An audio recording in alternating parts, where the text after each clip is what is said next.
तो ये कहानी है मिट्ठू महाराज की, जिसकी बेटी को बाजू चील खा जाती है। अब देखिए आगे।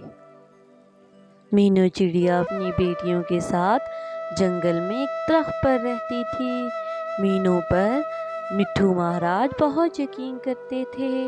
अरे अरे मेरी प्यारी बेटियों, तुम लोग घर के अंदर ही रहना और अंदर से कुंडी लगा लेना। मुझे मिट्ठू महाराज ने बुलाया है, मैं उनकी बात सुनकर आती हूँ। गलती से भी बाहर ना निकलना मेरी प्यारी बेटियों। ठीक है माँ, हम कहीं नहीं जाएंगे, तुम जाओ। जंगल के सभी पक्षी बाजू चील की वजह से बहुत परेशान थे, क्योंकि वो पक्षियों के बच्चे खा जाती थी। और दूसरी तरफ मिट्ठू महाराज भी बाजू चील को लेकर बहुत परेशान थे। मिट्ठू महाराज बहुत नेक थे, वो अपने जंगल के सभी पक्षियों का ख्याल रखते थे।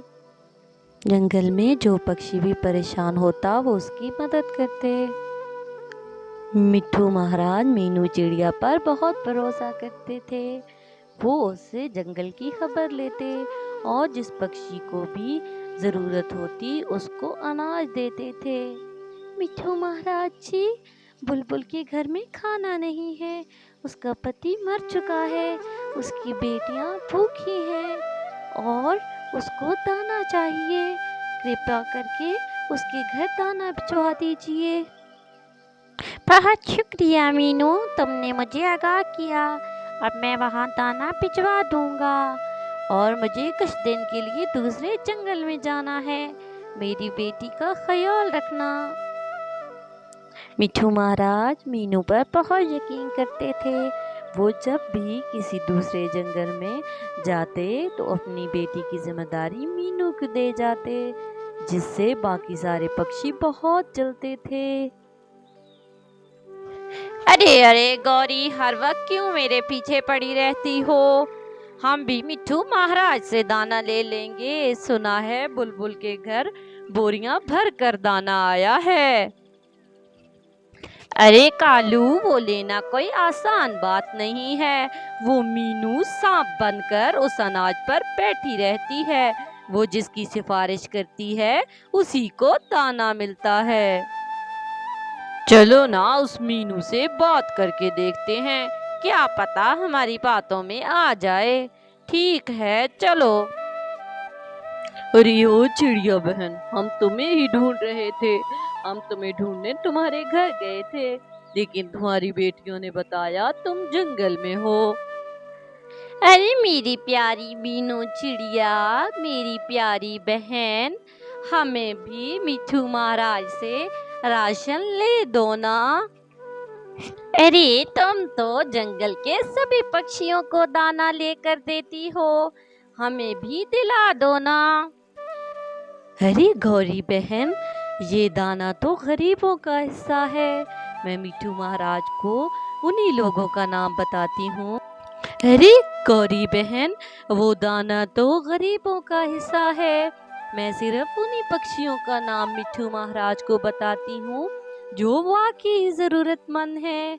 तुम और कालू भैया तो बिल्कुल ठीक हो। तुम दोनों तो अपना दाना इकट्ठा कर सकते हो। तुम दोनों मेहनत करोगे तो तुम लोगों को दाना जरूर मिलेगा।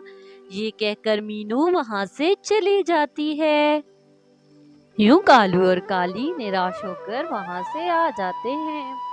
अरे अरे देखो तो इस छटाक भर की चिड़िया को, इसको तो मैं अब मजा चखाऊंगी। इसको बहुत घमंड है कि मिट्ठू महाराज इस पर भरोसा करते हैं। यूं वो दोनों मीनू चिड़िया के खिलाफ साजिश करने लगते हैं। दूसरी तरफ मीनू चिड़िया छोटी शहजादी के जिद करने पर उसे जंगल में घुमाने ले आती है, क्योंकि छोटी रानी को जंगल घूमने का बहुत शौक होता है। देखिए रानी जी, अभी मैं आपको यहाँ ले आई हूँ, लेकिन आपको सावधान रहना होगा। जंगल में बाजू चील आई हुई है, आप यहाँ से कहीं मत जाइएगा। ठीक है, मैं कहीं नहीं जाऊंगी। आप बस मेरे लिए जाकर जंगली फल ला दें, मैं यहाँ पर बैठकर आपका इंतजार करूंगी। मीनू चिड़िया के जाते ही कौवा कव्वी वहां पर आ जाते हैं, क्योंकि वो सुबह से मीनू चिड़िया और छोटी रानी का पीछा कर रहे होते हैं। अरे अरे कालू, ये बहुत अच्छा मौका है, हम लोग मीनू चिड़िया को फंसा सकते हैं। देखना मिट्ठू महाराज इसका क्या करेगा जब उसे अपनी बेटी नहीं मिलेगी।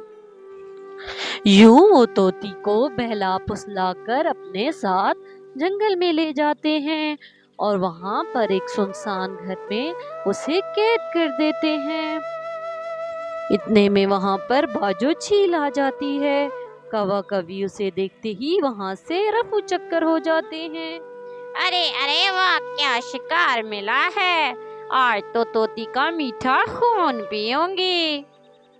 अरे अरे मुझे मत खाओ बाजू जी, मुझे मत खाओ। मीनू मीनू मुझे बचाओ, मीनू तुम कहाँ गई मीनू। और यूं बाजो चील तोती को खा देती है, वो उसे बड़ी बेरहमी से मार देती है। दूसरी तरफ मीनू छोटी महारानी को सारे जंगल में ढूंढती है। अरे अरे छोटी रानी कहाँ गई, मिट्ठू महाराज ने उसकी जिम्मेदारी मुझे दी थी। अरे अरे छोटी महारानी को कुछ हो ना गया हो, अब क्या होगा। अरे अरे मिट्ठू महाराज, मैंने तो रानी को जंगल में बिठाया था, जब मैं जंगली फल लेकर लौटी तो वो वहां पर नहीं थी। अरे अरे मुझे मेरी कोई गलती नहीं है, अब मैं क्या करूं, मेरी कोई गलती नहीं है मिट्ठू महाराज। मिट्ठू महाराज मीनू चिड़िया से बहुत खफा होता है और उसे कैद खाने में डालने का हुक्म दे देता है। अरे अरे तुमने मेरी बेटी का ख्याल नहीं रखा मीनू। हे ऊपर वाले, छोटी रानी को कुछ ना हुआ हो, वो मासूम है, उनकी जान बचा लेना, उन्हें किसी जंगली पक्षी के हाथ ना लगने देना। अरे वाह गौरी, क्या चाल चली है। मैंने सुना है मीनू को कैद खाने में डाल दिया गया है और हम दोनों का नाम भी नहीं आया। बहुत अच्छा हुआ उसके साथ। अरे हाँ हाँ, बड़ी आई थी हमें दाना ना देने वाली, अब तो कैद खाने में चक्की पीसेगी चक्की। यूं वो दोनों बहुत खुश होते हैं। अरे अरे मिट्ठू महाराज, मैं सच कह रही हूँ, मैंने सब कुछ अपनी आंखों से देखा है। कालू और गौरी आपकी बेटी को जंगल में ले जा रहे थे और फिर वहां से भाग गए और आपकी बेटी को बाजो चील ने खा लिया। क्योंकि मेरा घर जंगल के बीचों बीच है, मैं ये सब कुछ देख रही थी। आपको यकीन नहीं आता तो उन दोनों को बुलवाकर पूछ लीजिए। मिट्ठू महाराज बहुत ही दानिशमंद होते हैं। वो कालू और गौरी से जब पूछताछ करते हैं तो वो अंदाजा लगा लेते हैं कि उस बूढ़ी चिड़िया की बात सच्ची थी, यही दोनों मुजरिम हैं। अरे अरे हमें माफ कर दीजिए, हम बालो चील के पास उसे नहीं छोड़ना चाहते थे, वो तो अचानक से आ गई थी, हमने तो रानी को बचाने की बहुत कोशिश की। अरे अरे मैं जानता हूँ तुम दोनों मेरी बेटी को खा गए, अब इन दोनों को हवालात का मजा चखना होगा। अरे अरे मीनू, मुझे माफ कर दो, मैंने तुम पर गलत इल्जाम लगाया। अरे अरे कोई बात नहीं मिट्ठू महाराज, आपकी नाराजगी जायज थी, मैंने ही ख्याल नहीं रखा। यूं मीनू चिड़िया खुशी खुशी अपने घर चली जाती है और मिट्ठू महाराज उससे माफी मांग लेते हैं। मिट्ठू महाराज के हुक्म के मुताबिक कालू और गौरी को मारकर जंगल के बीचों बीच फेंक दिया जाता है। यूं सबको अपने अपने किए का बदला मिल जाता है। तो प्यारे व्यूवर्स, अगर आपको हमारी कहानी अच्छी लगी तो हमारे चैनल को सब्सक्राइब कर दें और वीडियो को लाइक कर दें।